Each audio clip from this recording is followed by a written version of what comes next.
Please go ahead, sir. Hello, everybody, and welcome to Adjusting to Paralysis. I really appreciate your all being here.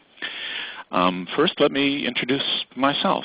On the 4th of July, 1973, I fell out of a tree from 25 feet and injured my spinal cord at T12 and L1. And so here I am, 18-year-old boy, still with hair, because as you can see here, I don't have quite as much left anymore. But as you can also see here, 39 years later, that wheelchair technology has certainly come a very long way. So I've had the experience from the fall and 6 weeks in the hospital to recover from surgery, 7 weeks in rehabilitation, and then moved out to what has been a very full and very real life. And one of the things I've had the honor to do is to do some writing about this. And I have written a book called Life on Wheels, which is a comprehensive guidebook. It's the How Do People Do This book. It explains all the detail from rehabilitation all the way through wheelchairs and home adaptation, psychology, sexuality, and on. There to Here is a collection of essays by 45 people about their process of adjustment, how it actually took place, what were the steps and stages and experiences that got them from there to here. It's currently out of print, but I draw from my own experience, from the research for Life on Wheels, and from what I learned from the people who wrote these essays to share this material with you today. There to Here will be available in the near future again as an ebook. So why are we having this session? Well, we want to understand the process. It actually is a process, a set of steps and experiences and a sequence over time that gets you to an integrated sense of self. It's influenced very much by the things that we believe about disability. And at the beginning, there's really not much more you can do but bring whatever you believe about it into the experience with you. And part of the process of adjustment is to visit all those things in your head and put them to the test against the reality that you're experiencing. We're going to talk a great deal about coping styles, about the fact that we are built for adjustment, that there isn't just one way to do this, and that each individual person draws on their particular set of how they are wired to deal with traumatic change of any kind. It doesn't just happen to one person. There are many people involved in this, friends, family, loved ones, partners, and a variety of professionals, such as rehab professionals. We'll talk a little bit about how all of those people interact with the process of making adjustment. And then we'll talk about how it is that people arrive at a place where disability is really a new normal for them. For me, 39 years later, I wheel, other people walk. It doesn't feel so foreign to me. Of course, in the beginning, it does, and that is absolutely appropriate and natural that it would. But we're going to talk again about this process of how we integrate and make the adjustment to a traumatic change such as paralysis. Now, I am mainly going to speak in a voice to people who are dealing with a recent disability. If you're somebody who isn't going through it yourself, or perhaps you're some years already into the process, hopefully I'll contribute something more to your ongoing adjustment process, because it actually is a lifelong process in some ways. But in any case, whether you're experiencing it yourself or not, I hope to give you a much deeper understanding of how this all works. I also want to reemphasize that we're not here to talk about people not having the option. Forgive the double negative. We're not here to give up on recovery. In fact, the process of adjustment and the things that we're going to talk about are as important to whatever potential there is to make a recovery in the early stage just following paralysis, as we are to talk about what happens when somebody lives long-term with a paralysis. The important thing is to just be aligned with whatever the truth of the moment is, to adjust to your present reality so that you can move forward from where you are, being the best you can be as possible at each step along the way. So by no means is this a conversation about giving up on the potential for recovery. In fact, it is as much a part of whatever effort you can make to make as much recovery as possible. Now, if you believe that you can't do it, and this is very common and understandable, somebody becomes paralyzed, and it makes a lot of sense that you would imagine that maybe you don't think that you can deal with this, that you don't think that you're going to be like me or any other people that you've seen or heard about who seem to be thriving with a disability. But really understand, if you tell yourself you can't, then you probably won't. So it's very important to not buy into that message, even if your brain is trying very hard to tell you that, and those doubts make sense. You have to keep moving through. At the least, if you are buying into those doubts about whether you're capable of doing this, it will at the least slow the process. And we want this process to happen as efficiently as possible for you so you can get out there and get on with the fullest life possible. I want to introduce this Buddhist concept of beginner's mind. And it's very simple. It's just the idea of accepting that I have no idea right now. I'm at a place where I simply don't know how this is done. And when you can just allow yourself to be in that mode of accepting that I don't know, that actually helps you to move forward to learn what you need to learn. And this is not exclusively a Buddhist concept either. I'm sure that you will find this kind of a teaching in every spiritual tradition and philosophical tradition and so on. And it's really a good place to be when you're dealing with something as powerful and as intense as recent paralysis. Just try to let go of all of that pressure of what you think maybe you're supposed to know or you don't know, and just be where you are and move forward from that spot. And it may seem like a no-brainer, but this is not simple. But it's important to think about this, to just know that it's going to be difficult in many ways, to know that it's a challenging process, but understand that that is how it's done. That is how people move through this process. Going through whatever physical, emotional challenges might be part of the process is actually what moves you forward. So acceptance that, of course, it's not going to be easy. And if you expect any part of it to be easy, or if you're overwhelmed and so scared and upset by the notion of how difficult you think it's going to be, again, all of those things tend to be immobilizing. And that's exactly what we don't want to be happening as much as possible. We want to spare you from being unnecessarily burdened, because the fact is, it's tough enough to begin with to deal with this. Why make it harder? And that's a central theme of what I'm here to talk about. One of the things that really burdens us is the beliefs that we have from society, from media, from the arts, from the way other people talk about disability, and from our own imagination of what we think it would be like to live with a disability. All of those things are in our head, and they come very much from surrounding society and social messages. But the stereotypes that are in society about disability really do not fit the reality of what it's about. This was one of the first things that I found myself encountering in the process of adjustment, is that the stuff that was in my head that I thought disability was all about wasn't fitting what I was experiencing, wasn't fitting what I was learning about how this is done, and especially about how my own sense of myself fit in with this. So there's this exercise that you'll go through of comparing what's in your head with what you are learning as you move through the process. Right? So there are a whole range of social stereotypes that are out there about disability, and they're very powerful and they're very old, and in fact they're also obsolete. Disability has changed so much in our recent history. Again, remembering those two pictures of me, just the difference in the wheelchair, and everybody has seen the difference in our built environment. The blue parking spots, the accessible doors, wide bathroom stalls, and so on. So we're in a very, very different world. It's an amazing, dramatic social transformation, but the belief systems, these stereotypes, have not caught up with the reality of all of the stuff that has changed.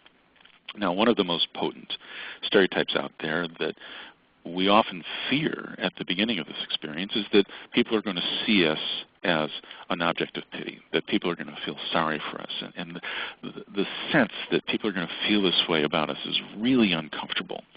The notion of being pitied, nobody really wants to be seen through that lens or to have people feel that way about them. But the fact is, as you go through the adjustment process, as this evolves, as you come to understand who you still are as the same person you've always been, and that you develop the skills that we use in order to function at a high level with our disability, then you'll know that you're not an object of pity. You will know that you're not actually damaged goods. And you just sort of become accustomed to this as kind of a little kind of buzz out there in the atmosphere. And you will understand why people react that way. But the fact is, the more you yourself get beyond feeling that you are an object of pity, because some people feel that way in the beginning, then you simply people will get it very quickly when they see who you are as a whole person, and that response will go away. There's a stereotype that people with disabilities, by definition, need help all the time. And it's another one of those sort of little buzzing textures that we live with when we're out there in the world, is that people think that we need help. And that comes from a very generous place, actually. Everybody wants to do the right thing. People are compassionate. They're well-meaning. And they don't understand how we do what we do. And they don't understand how it's even possible to really feel whole within yourself in the context of a disability. So you'll be dealing with a lot of people who think that you need help and a lot of offers of needing help. But the fact is, you are going to gain a lot of skill in the course of your adjustment process, and it's part of what you should be committing yourself to, continuing ongoing learning about how to function, about what your options are, about what is out there that's available for you to live a very full life. And you will not need the help that many people think that you do. You will not need the help that maybe you are afraid that you do. And if you are somebody who is at a higher level of impairment, if you're at a higher quadriplegia range, for instance, in the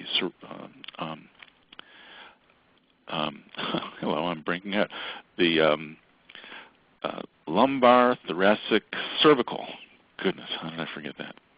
If you have an injury in the cervical range and your hands, your arms perhaps are affected, well, yes, you will be needing assistance from other people, but it's not dependency. What people in that quadriplegic range do is they develop collaborative partnerships with other people to provide them the assistance that they need in order to live their lives. That's not dependency, that's partnership. So this is about being willing to reframe some of these things so that rather than seeing it through the stereotype of, oh, this poor person needs help, instead you are a person who reaches out for the resources that allows you to live the fullest life that you can. And then one of, I think, the most prevalent is that disability is always seen in the extremes, that it's either a tragic, life-destroying, dream-crushing kind of experience, or if you are out there and living actively and feeling okay about yourself and having a very full life, well, exactly because it's so tragic, you must be such a remarkable, inspirational, incredible, heroic person. In other words, disability is not typically thought of or portrayed as what it really is. People just getting on with it, just reaching out for the resources and finding out whatever they can and just give me what I need so I can get on with my life, because we really want the same thing that everybody else does. We want to be recognized for the person that we are, for what we're interested in, for what we care about, what we believe, for how we're still growing and evolving as a person. We want to have fun. We want to have relationships. We want love and intimacy in our life, which is absolutely possible for anyone with a disability. And we've got to run the errands and get stuff done and pay the taxes and everything else. In other words, when you speak to anybody who's been through this process, they will tell you the same thing. I'm just the person that I am, and I'm just getting out there and getting on with my life. I had a tragic experience 39 years ago. Yes, as an 18-year-old boy, to break my back and become paralyzed, that was a tragic event. But I'm not a tragic person, and I have not had a tragic life because of it. And as much as I want to be an inspiration to people, it's actually part of my work to be an inspirational speaker, what I want people to understand is that really anybody can do this, because nobody has this experience and in the beginning thinks, oh, sure, I can do this, no problem. People tend to doubt it in the beginning. Nobody thinks they can do it, and then they find out that they can. And it's not because we're such heroic people, it's because there is a way that it happens. We are built for this, and there are resources available that allow us to do this. So you don't have to be Superman. You don't have to be Superwoman. That's another thing that makes the process of adjustment more difficult, is this belief that it's only the rare, heroic, special, remarkable human interest story in the newspaper or on television kind of person who can do this. That is simply not true. Anybody can do this. It's just a matter of moving through the process and being willing to believe that you can.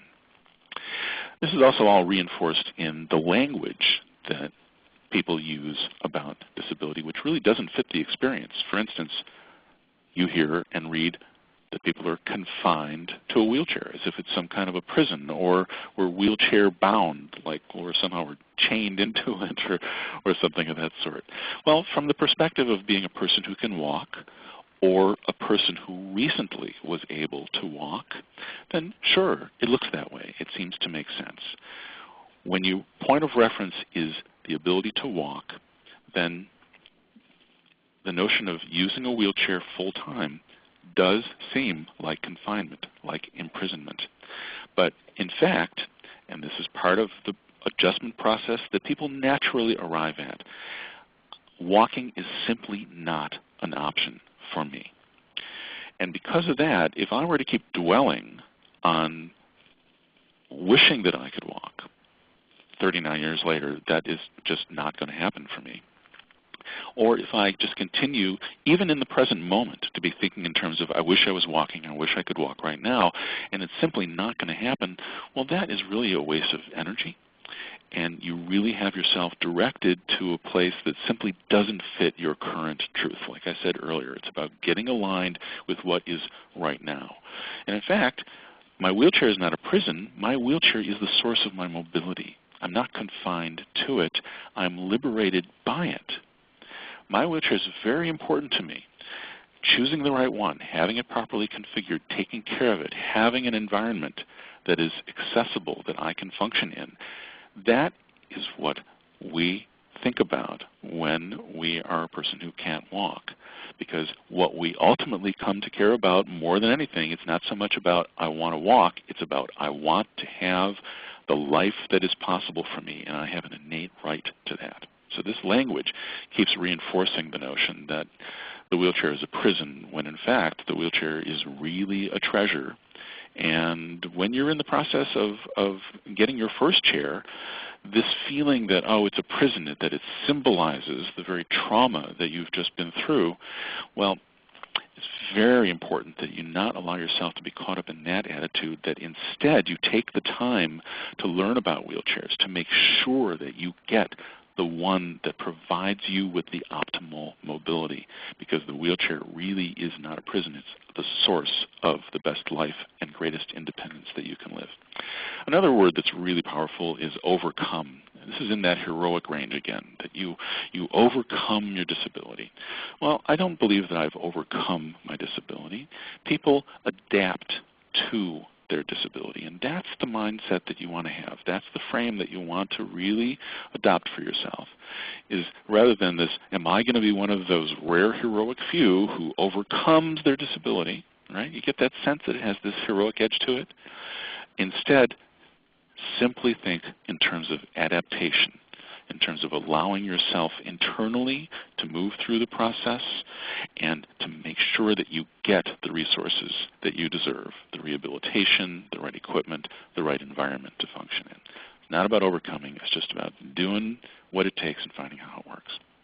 Now, in the very beginning, you can't possibly have a vision for how you're going to live your life, finding your own way with your disability. You don't know the degree of disability that you'll be living with. You know, people are often told you're never going to recover, and then sometimes they do. In my case, I was told that I would not have any recovery at all, and I didn't recover enough to walk, but I did develop some muscle strength in my upper legs that actually has been useful for me. So nobody knows in the beginning, and you don't know in the beginning. So it's another one of those beginner's mind things. Allow yourself to just accept you can't possibly have a vision, and it feels terrible to be living with this sort of black void of what's ahead. It's very difficult to have had a vision for your life and then suddenly to have it put completely in question. It's very, very painful, very difficult, very confusing. That's simply what it is. But you are on a journey of moving from that place to another place where you're going to form a new vision for your life, because there are people with disabilities of all kinds and degrees that are out there living very, very full, active lives, feeling just fine about themselves. The proof is so clear in the many, many people who have demonstrated that this is how it's done, and that there are many, many options. And your new vision may include part of your previous vision. You don't have to completely change your life. But again, depending on what your vision was and the degree of your impairment, you might have to choose a significantly different path. In my case, one of the things that I drew from prior to my injury is that I've been a musician since I'm a kid, and I was performing as a guitar player and a singer. And after my injury, I was able to continue doing that. Any part of yourself prior to your injury that you're still able to bring into your life, and maybe in some adapted way. You know, obviously I had to be carried up on stages in order to perform as a guitar player. That is a source of strength for you. So do take the time to look for the ways that you can continue to do the things that you did before, even if it involves adapting in some way, doing it differently in some way. You don't have to let go of every part of yourself in forming a new vision. I've been so commonly asked by people that I meet who are in these early stages of adjustment, how long did it take me to get to feeling okay about myself? How long did it get me to the level of skill that I have with my wheelchair? People have told me that I have a certain natural kind of grace in the way that I wheel. And as a manual or power wheelchair user, that is another thing that reliably happens. You develop a sense of turning radius and space and the use of your wheelchair as a tool. And people who are chair users often become very, very graceful. So again, all these questions, you know, how long will it take? Well, there is no set time for when a certain milestone happens in the process. Setting targets actually can add to the pressure. Oh my goodness, at 6 months I'm supposed to feel this, or I'm supposed to have achieved this by 2 years. Just allow it to happen in your own time, because it happens differently for everybody. And if somebody got to some level of skill or feeling more integrated within themselves, and you don't achieve that in that period of time, then that sets you up for a sense of failure. So just try not to go there. Go at your own pace. Let it be what it is. And likewise, you'll do it in your own way. Just because somebody else coped by being positive and upbeat doesn't mean that that's what you have to do. So let's take a look at these different coping styles, because we're wired as human beings. We are built to be able to adapt even to the most traumatic changes. It is not a rare thing. It is far more common a thing for people to be able to move through and drawing on their particular coping styles than society and our culture generally believe. And the fact is that we are all wired with a very, very deep, powerful, innate drive to live, a drive to not give up. Now, some people have been living a much more difficult life for whatever reasons, whether it's whatever baggage somebody might have, or living in a difficult economic setting, or people maybe living with a dysfunctional family. So some of your strength might have been already drawn on. It doesn't mean that you don't still have it. It just means that you've had to bring it to bear to survive in other ways. But it is in there. I am absolutely certain that every one of us has this very deep, powerful, innate drive to live. When I fell out of the tree, one of the first things that happened was I actually tried to get up. And I didn't lie there thinking about it. I didn't make a reasoned decision about this, but something wouldn't let me just lie there. I actually propped myself up on my elbows. And I think back on that, and I think of that as an example of just this primal part of me that would not accept just laying there and letting go. So we're really wired for this. And it has purpose. No matter what, even if it's very unpleasant and very difficult, your coping style is helping you survive. Your coping style is supporting you to get through this initial, just post-trauma period, which is the most difficult, which is the most potentially overwhelming. So your coping styles kick in to help you get through it. And there's a very wide range of what they might be. And any one of them is appropriate, whether you go to being extremely angry or fall into depression.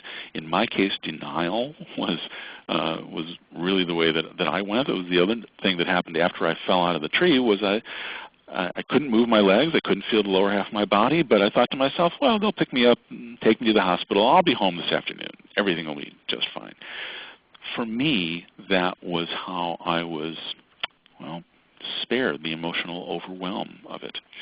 But being angry is also motivating.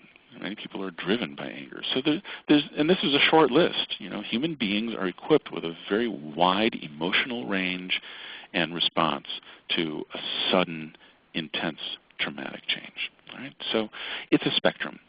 And you move along it over the course of your adjustment. So maybe you're feeling upbeat and positive and want to work hard, and then maybe you have a real down day and you fall into a funk. So it's not just one thing, but there is a tendency for any one of us to be more focused on one end of the scale than the other. For me, it wasn't anger and depression. It was more on that, I'm just going to keep going. And of course, I was also an approval seeker. I'm a third child. I have two older brothers, and frankly, I was kind of attention-starved as a kid. So my particular makeup led me to want to be positive and more upbeat because it was a way that I was getting approval from other people. That's how it worked for me. Right? But let's look at the extremes. The dark stream. Again, the extremes. You move from one side to the other or any place in between. But there has been a long-held assumption, including among rehabilitation professionals, that everybody has to go through a depression, that everybody is actually in some way angry about what has happened to them. And that has been shown in research to not be the case. I saw a study that said that 65% of people with recent spinal cord injury do not experience a substantial depression while they're in rehabilitation. Okay? So I had a social worker in rehab literally say to me once, "We're all waiting for you to get depressed." So there was a time when that was an assumption that everybody has to go through it, but now it's understood that that is not the case, that everybody doesn't have to necessarily go through that. It makes sense. If that is how it's feeling, depression, anger, even suicidality, it is a reasonable response, but it's only in that initial stage. That's the thing to understand about these coping styles. They are just to get you over that first hump of intensity so then you can move forward to start to form the new vision and discover what is possible. And then on the other extreme, the bright side is, as I think I said about myself, denial is a way of sort of protecting yourself from being emotionally overwhelmed and allowing yourself to experience it over time. It doesn't mean that you don't have some angry feelings. It doesn't mean that you don't experience maybe an occasional depression. Those are all understandable and frankly probably in just about every one of us who goes through a change of this sort. But it's about being able to pace ourselves so that we don't have to be taking it on all at once. Again, this is not the right way or the wrong way. It's just the other end of the scale for how people survive. And even if you're on that bright side and you're upbeat and positive, some days you really are putting on the smile and it doesn't really reflect what you're feeling inside, but you get out there and you just kind of keep pushing through it and fake it till you make it, right? But these coping styles are for the early stage, and ultimately you need to let go of them. They're just for that intense early process until you internally just naturally start to integrate. And it is a natural process that allowed time will happen. But you got to let go of them, because if you hold on to that, then they get in the way. So in my case, I stayed in denial a little too long. I delayed the process of getting properly aligned with what this really meant in my life and what my body really needed from me. So for example, I wasn't drinking enough water, so I was getting bladder infections in the first couple of years. I wasn't being careful about getting to the bathroom on time, and I was experiencing catheter slips. I wear an external catheter, and if I'm not managing it properly, then it can slip off from pressure. I was not being careful about keeping my skin clean, and I was sitting on some firm surfaces. I literally had to drag myself up the steps of my family house to get to my bedroom, and I was getting pressure sores. So the first couple of years were kind of messy for me because I was still in denial longer than I needed that coping style for. And once I understood that not getting aligned with my disability was costing me independence and many options, then I really realized how important it was to accept the reality of my body and what it needed. Acceptance actually expanded the quality of my life and the options in my life. So the fact is, in some way, we do need to grieve our loss. It is a loss, and it is really a substantial, significant thing to happen in anyone's life. I mean, I realize it's a no-brainer just to say that. I'm stating the obvious. But we're afraid to grieve. Many of us are afraid that allowing ourselves to grieve is going to somehow define us, that it's just going to overrun us and completely immobilize us. But if that's what we're feeling, if that's what our body needs us to do, it's actually a very healthy thing to do. And it won't overrun us. It is something that your body really just wants from you, that your psyche wants you to do, because, again, we're wired for it. Grieving is healthy. But in our culture, grieving is not really a natural thing.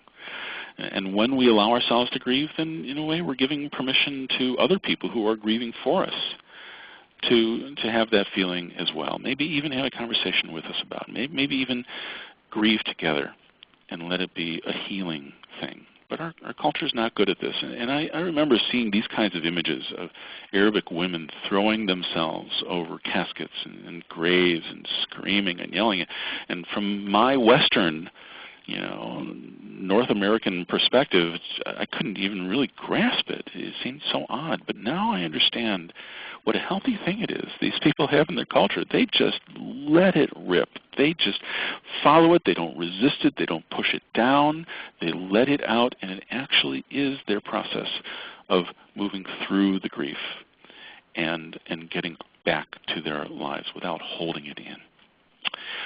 Now, your spiritual beliefs, if you have a spiritual belief, I'm not going to leave the atheists out of the conversation, but whatever your belief system is, it should empower you. And the notion that God is punishing you for something by causing you to become paralyzed, that will only disempower you. That will only immobilize you. If you feel that somehow you've been a bad person and that even God is punishing you for having failed in some way in your life, that belief is going to keep you from being able to move through this process to get to the life that you deserve. And it may just as well be the fact that if this is your belief system, that God is showing you how strong you are. God is giving you this assignment to go out there and move through the process of adjustment and integration in order to demonstrate to you how powerful of a being you are.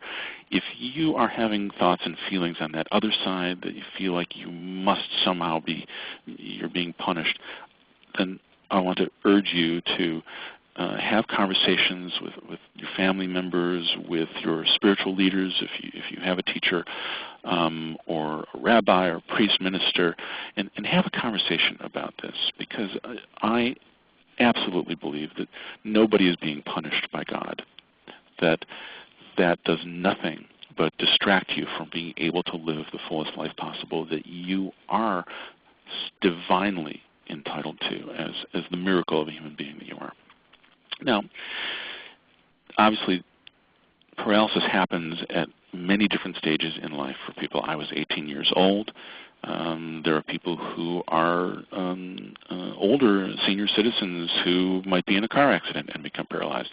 So what differences are there in stage of life? Well, I'm not going to have that larger conversation because there can be some differences, of course. You know, in my case as an 18-year-old, I still had a lot to learn about life. I was just beginning to really get a grip on who I was in the process of becoming an adult. Paralysis just became part of that process of how I emerged into adulthood, and was part of my vision for my life from the very beginning of my adult life. Whereas somebody and I had a future ahead of me, right? So the sense of loss that I had was not maybe as potent as it might be for somebody else who feels that they don't have as much of their life ahead of them.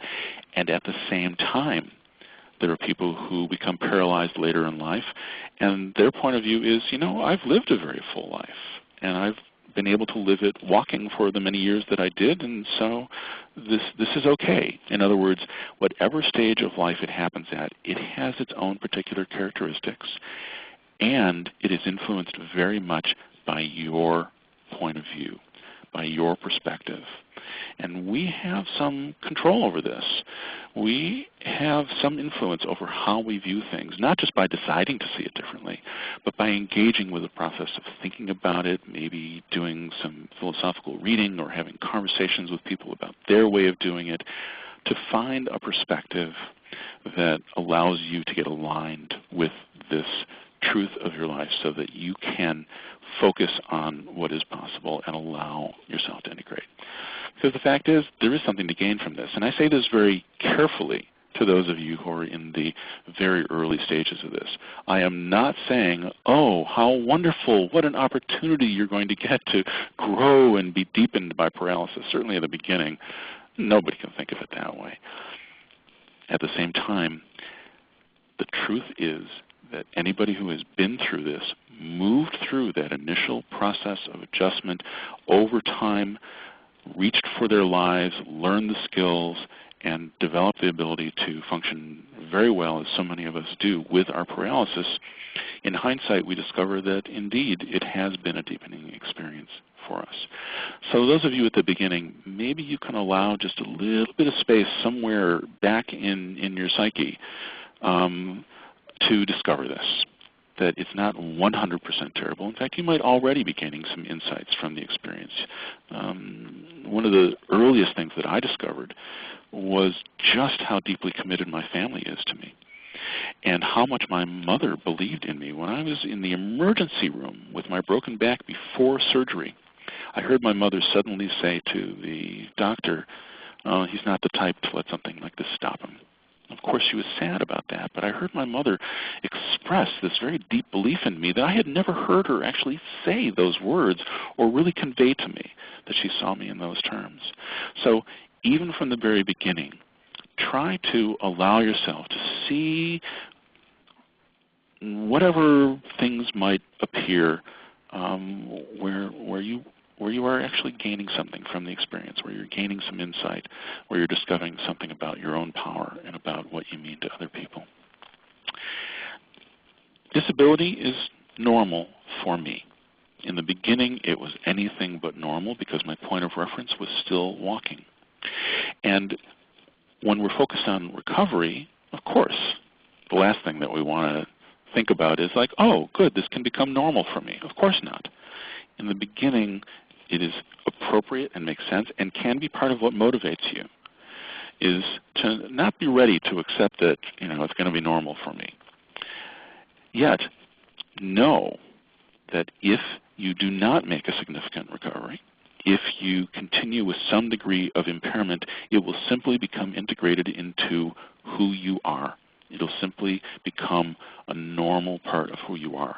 So what I'm doing here is I'm trying to take off any possible unnecessary pressure for the work that you need to do, which is significant enough to engage with this process of integration and adjustment, and at the same time working toward whatever recovery is possible.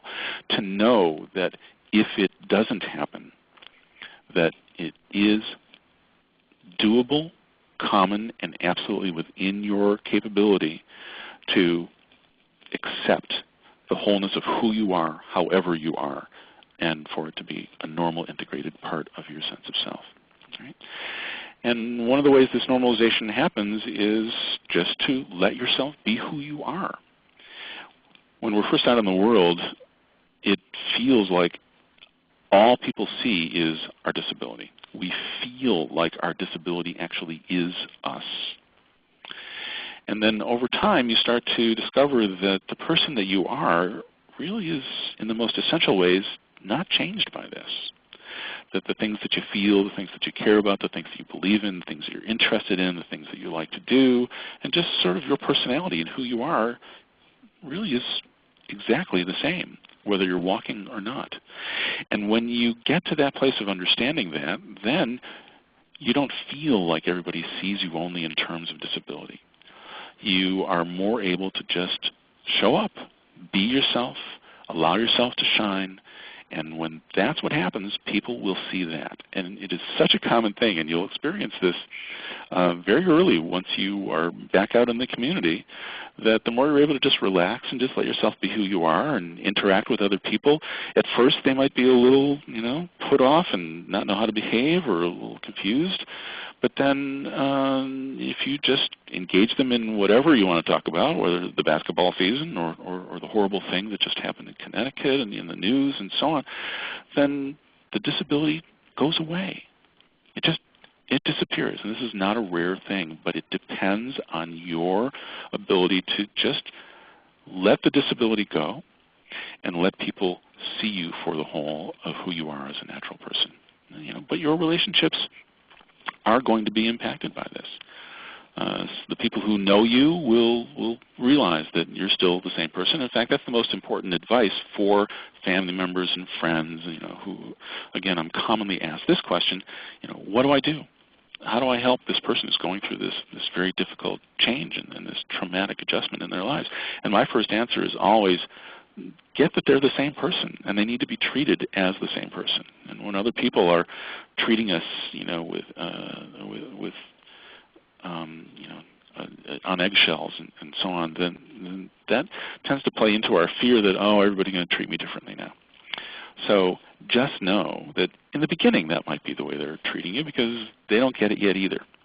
And this is part of the adjustment that everybody is going through, is to just get back to that normalization of who you are. And there are some relationships that sadly might end. And people who simply can't handle it or don't know how to be or represent something painful for them maybe from their own life or their own history. It's a very complex thing. But you'll also make new relationships, and your existing relationships may be strengthened. But everybody is involved in this adjustment process. It doesn't happen just to you. So your friends are going to go through big changes. And my friends, it was a mix. A lot of them just showed up right away, and some of them didn't. And it was painful and upsetting. And I've since had conversations with some of these people who told me that, oh, I'm sorry, I'm jumping ahead here. We're going to talk about friends, we're going to talk about family, and we're going to talk about partners. They're all part of this process. They all need to be grieving as well. So friends. You find out who your friends really are. the ones who really stick around and who are really in there for you, you get evidence of who the people are who really are devoted to you as a true friend. And the ones who just kind of disappear and you're too weird and you're too different or whatever, maybe they weren't really such a great friend in the first place. Doesn't mean that it's not painful, but there is kind of a flushing out process that sometimes happens here. They may be so afraid of what had happened to you. One of my best friends since childhood, since we were 6, he's told me since that when he heard the news, he thought, oh, that's it. His life is over. And it was just so painful for him that he couldn't handle it. Another of my friends just couldn't even bring himself to come see me. And I know now it's because it was just too painful for him because of what he thought it was going to mean in my life. And yes, it was hurtful at the time because I wanted him there. I wanted him there for support. But I really understand that the reason he wasn't there was because he needed time to find his own way, and that it was because he loved me so much that it was just hurting way too much. And some people just don't know what to do, and they just sort of can't bring themselves to show up. So you got to cut your friends a little bit of slack during this time. Now, family, they've got to deal with the question of who's really running the show here. And one of the most important things that we need when we are adapting to a disability is to hold on to whatever sense of control we have in our lives, because it feels very often like we have no control whatsoever, that we have totally lost control, especially while you're in the hospital or in rehab and everybody else is telling you what to do, and some people are trying to tell you how to feel and how to think.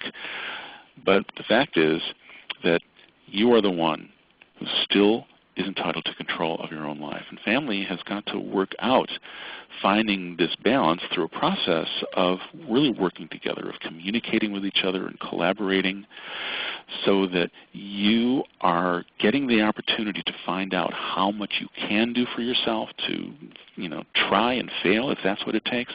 But some family members are overprotective and they'll try to do too much for you, and they're really afraid of, I don't know where that line is. And so it's a really important process for everybody to talk about this stuff and to communicate so that you are not kept from your potential and that you aren't denied the natural process of learning, which sometimes, frankly, is really messy and sloppy and means mistakes and screwing up and doing it the wrong way. And let that be how you find out how it works properly. Right? So you're not denied what is possible for you, especially for parents who had to go through the process already of letting go of a child and letting them out in the world. That's a difficult thing from the get-go. And now that child of theirs, who they feel as protective of as ever before, they're back in a caretaker mode in the early stage. They're back into this protective mode that kicks in, and they have to let go all over again. So it's important for everybody to understand the complexity of this process and, again, to be able to communicate about it and find the appropriate boundary so that you are not kept from being able to become as fully independent and active and skilled as possible at living with your disability. Right? Now, in intimate relationships, it's a very significant change, and it really can interfere with your ability to be intimate. There is another conversation on disability and sexuality. We'll be doing a full webinar on that in the future. I'm sorry I don't have the date in mind right now, but just stay in touch with the REVE website and make sure you get on the email list so we can tell you about that. But in the beginning, people's intimate style, not only in terms of being actively intimate physically with each other, but in terms of who does what in the household and the kind of emotional sharing that you do in your relationship. It's a big shift. But couples do this all the time. Some relationships do not survive paralysis, but I'm convinced, I am certain that is either because there were some weak underpinnings in the relationship in the first place, and it gets revealed by this traumatic change, or they simply need support. They need some counseling, they need some guidance in order to work through this, in order to get back on track because their love is strong, their devotion to each other as life partners is still strong. So there's some work for partners to do here, and the relationship dynamic may need to shift, But when you can accept and let it be what it is, then you can still build on, draw from, and really thrive with the power of your love and your commitment to each other. So this is really the big question. Who is in control? You've got to take the time to really work this out. And this happens just in the helping dynamic when you're out in the world. People want to open doors for you. People want to carry things for you, whatever.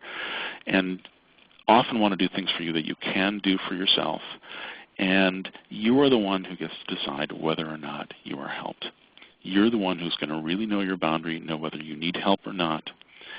And well-meaning people may try to jump in and just do things for you, but you're the one who really gets to decide whether or not. And it's getting to that place of learning your boundaries and getting comfortable with drawing the line for people about what you do for yourself. Now, rehabilitation is really, really crucial in this process. You must make the most of rehab because it's in rehab where you really discover what your possibilities are. It starts that process. Rehab is also about being as healthy as possible. You're made strong, your range of motion is worked on. The work that you do in rehab is about being healthy, and it's about working toward the greatest possible independence you can for who you are and for the nature of your disability. And you're there to gain mastery. Some people come into rehab with the notion that it's about giving up, that it's about surrendering to disability, that it's about teaching you how to be a cripple, and it really is not the case. Rehab is about optimizing you at every step of the process. And when you make the most of rehab, it actually is part of your best potential to recover.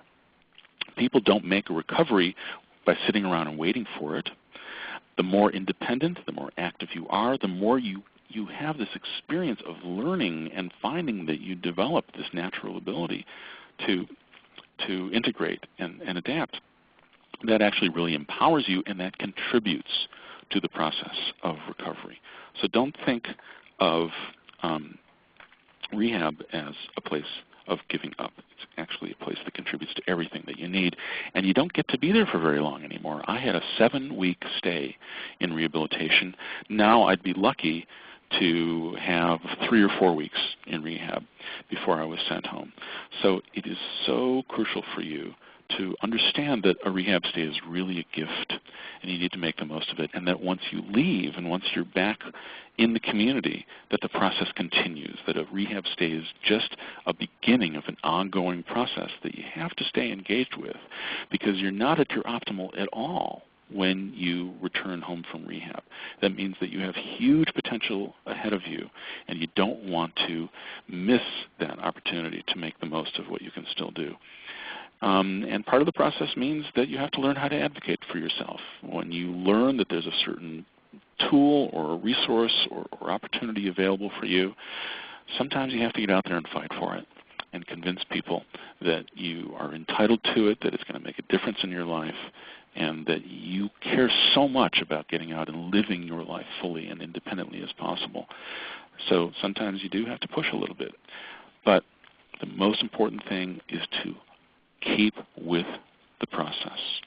If you stop, you go nowhere. If you allow yourself to be overrun by fears and by a belief that you're not capable of doing something that so many other people have already done, if you allow yourself to buy into the social messages that surround us, then you will not reach what is possible for you. Try your best to just keep moving through those things. It doesn't mean that they're not there. It doesn't mean that your doubts are not real. Frankly, I wish I had some more doubts before I climbed up into that tree. So they have their value.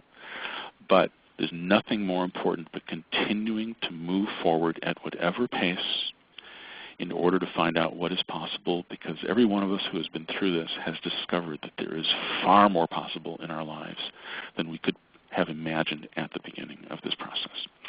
So that is the end of my formal presentation. And now our friend running the webinar is going to jump in for a little bit and talk about how we're going to do this question and answer process. Christine? Thank you.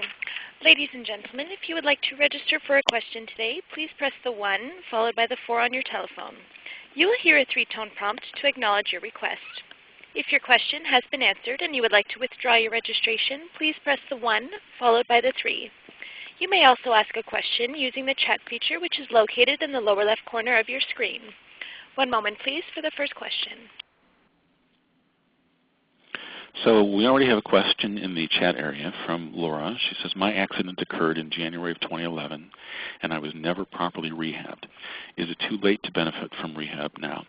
Absolutely not. You can always get stronger. You can always learn more skills. You can always benefit from a professional who can identify ways that, for instance, you might not have the optimal wheelchair, or it might not be optimally configured for you, or you may need to learn some things about taking care of it. So absolutely, there is, at any point, much, much more that you can gain. Now, obviously, it might be a matter of whether or not you have funding for an inpatient stay or even outpatient services. You might have to get out there and fight a little bit. But take the time to find out what benefits are available to you, make the most of them. And some of it is a matter of doing it on your own with community resources. Some of it might be a matter of finding an athletic facility that is accessible for you. I'm here in Tempe, Arizona right now, where they have recently built an incredible athletic facility that is specifically designed for people with disabilities. So take the time to find out what those resources are, and absolutely you can always become more skilled and stronger and expand the possibility for your lives. And I wish you your best, all my best at your doing that. We have a question from Ben. How does Gary recommend that individuals face the need for a sustainable source of income? I know that I am very anxious about this as a young person with a cervical injury. Many days feel like the challenges of spinal cord injury are enough in themselves, and working is very daunting. Yes, I completely understand what you're talking about, Ben. I'll just start by saying that there are plenty of people in the quadriplegic range who are working full-time, who do have careers. So just know that it's doable. And so if somebody else is doing it, then you can do it too. So it's about how you go out and explore that. Maybe you still need to be focusing your attention on the earlier stages of adjustment and integration. Maybe you have some more research to do. Maybe you need to continue in school or whatever it is to build the skill set and the capability in order to put yourself out there for work. Maybe you start with an internship or a part-time opportunity. Certainly you should be reaching out to other people, especially in the quadriplegic range, to learn about how they did it and to have the motivation of their examples and maybe even their direct mentorship. So sure, just keep moving forward with your fear. That's the most important thing, is not to be stopped by that, and to do the work of finding out how it's done. There also is some complexity around the issue of benefits. There is a website, I hope I'm going to remember, I think Disability Benefits 101. If that's not it, go to the World Institute of Disability, WID.org site, and they have a lot of information about finding out how your benefits line up with the issue of work. It is possible to, for instance, keep Medicare. There's something called Medicare buy-in. So there's a lot to learn about this. So get out there and engage with that process and find out how it's done, and then do it yourself.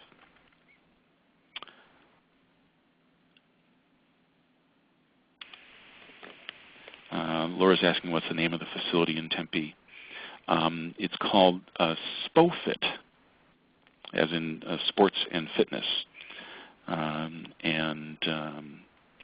It's an incredible facility with a gym, with pools, with a full exercise facility, with staff that understands disability, and membership is really very low priced. It's just quite incredible. So I'm really excited about it because I'm going to lose a little weight and I'm going to get strong again. I've allowed myself to lax a little bit because of how busy I've been with traveling and my work and so on. Don has a question. What do you say to someone who is locked into a denial stage, convinced they will walk against all medical evidence? Not only someone in rehab, but also someone several years post-injury. How do you balance encouraging them to adapt without squashing hope? Well, my answer to that is to ask that person how much of the potential quality of your life now, in the meantime, are you giving up? I would say to them that there's not a contradiction between learning the skills and the adaptive methods that we use to live fully with our disability and the desire to recover. Learning how to adapt, getting good with your wheelchair, getting an accessible place to live, and getting comfortable being out in the world as a wheelchair user, as a person with paralysis, getting over the idea that, even caring about, so what, people see you and maybe they pity you. They don't understand. So the point is, you don't have to give up on recovery, but do you really want to give up on the quality of life that is possible for you with your disability? I think that's a contradiction. I don't think it makes sense to say, I'm going to sit around and wait to recover. Live your life as fully as you can, while at the same time doing everything you can to foster your potential for recovery. That's my take on it. Kathy's asking, have you heard of sip and puff driving vehicles? Sure. That is one method for people who don't have use of their arms and hands to be able to control their own mobility using a power wheelchair. I don't know exactly because I've never done it myself, but it's a question I think of whether you're puffing or sipping, whether you're pushing or sucking on essentially kind of a straw. And also, I think that there's something about how much pressure you do, or you do two at a time. And in other words, you can fully drive a wheelchair without running people over using a sip and puff device. There also is a head control that somebody can use by moving their head against a kind of headrest device. And there's early research in an implant, an electrode implant, that allows somebody to mentally control the chair. Obviously, that's out there in the future. But the point here is that you don't need the use of your hands and arms to control your mobility yourself. And that's an example of one of those things I was saying earlier about how it is still possible for you to be independent and to have control even at a level of paralysis where you have no use of your arms and legs, of your arms and hands. Linda writes, my mom was paralyzed at age 79. She's now 81 and in a nursing home. Therapy there is very minimal. Any words of advice for reaching out beyond a nursing facility for the therapy that is really geared toward paralysis, the physical and mental aspects? I would refer you guys to the independent living community. Your mom may necessarily be living in a nursing facility, but it doesn't mean that she can't get out and do things. It doesn't mean that she can't still connect to a community of people who are engaged in being active. So that's one step. Number two is the advocacy issue. Sometimes some nursing facilities, frankly, are not of the greatest quality, and their priority tends to be more the convenience of what they have to do their work rather than as a first priority being committed to the independence and activity and quality of life of the person who happens to be staying there. So that can be kind of a tug of war. So obviously it's a matter of choosing the best possible facility, and it's important for the family to be involved. When the family's there and they're regularly part of the process, and they're taking the time to find out about what's going on out in the world and to facilitate somebody going out and, whether it's the baseball game or a concert or a family gathering, that's really important stuff to do. But everybody's part of making that happen. If you're just passive about it, then the staff of the nursing facility, may not do as much. There are some really good facilities out there who really have great recreational therapy and programs, and not just bingo. My mother-in-law who passed away a year ago, she went to a Diamondbacks game, and we picked her up and took her out often, and so that's the way it works. Unfortunately, there are some facilities not so great, and you just have to take the time to get your mother the access to all the best possible options. Don again, what are the latest spinal cord injury medical trials that have you most excited? I think that the stem cell work is really exciting. I'm glad personally that the restrictions on okay, help me. What type of fetal stem cells has been loosened up a little bit? I know that that's a complex question for some people through their spiritual perspectives, and that may go away in due time because they're finding ways to develop stem cells without their having to be from fetal cells. So I think that's really cool stuff. There also is some robotic technology. Robotic exoskeletons that's in development. So obviously that's not getting the spinal cord working again, but as it develops, we'll see whether there are some ways in which it can extend our mobility options. I want to really emphasize this. Walking for walking's sake is not what's most important. Somebody could stand through exoskeleton robotic technology, but I can already tell you, in a lot of ways, I'm going to be way more mobile in my wheelchair than that person is going to be in their exoskeleton. Then again, when I go to a basketball game and the crowd is on their feet and I can't see, then that's a good example of when I want to be able to stand up. If it can walk upstairs, that's a pretty good one. If it's going to let me go out onto sandy kind of surfaces and walk reliably, that's really valuable. So that technology is an interesting thing to keep our eyes on. In terms of more about the medical science, I have to confess that that's not where my attention primarily is, because my work is so much about providing support and information and guidance to people dealing with adjustment to paralysis and to the professionals that work with them. I speak to lots of students of occupational and physical therapy, for instance. So for more information on the science side, definitely go to the REVE website and stay in touch with what's going on over there. I could go on longer, but there's human trials about to start for Schwann cells out of the Miami project down in Florida. Schwann cells help nerves coming off of the spinal cord to be here we go, I'm blanking out again. To be come on, what's the word? Somebody give me an answer here.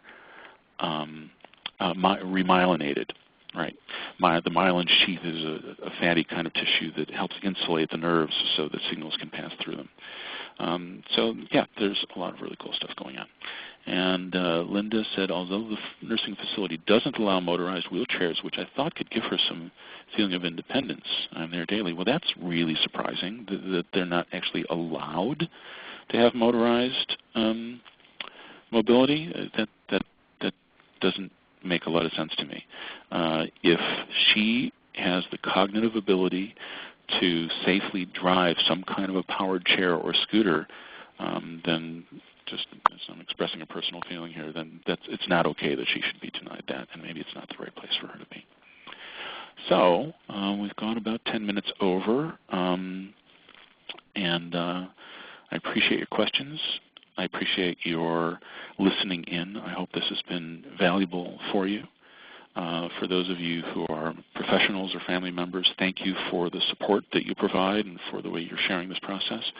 And for those of you, especially at the very, very early stage of adapting to disability, please hang in there, stay with the process.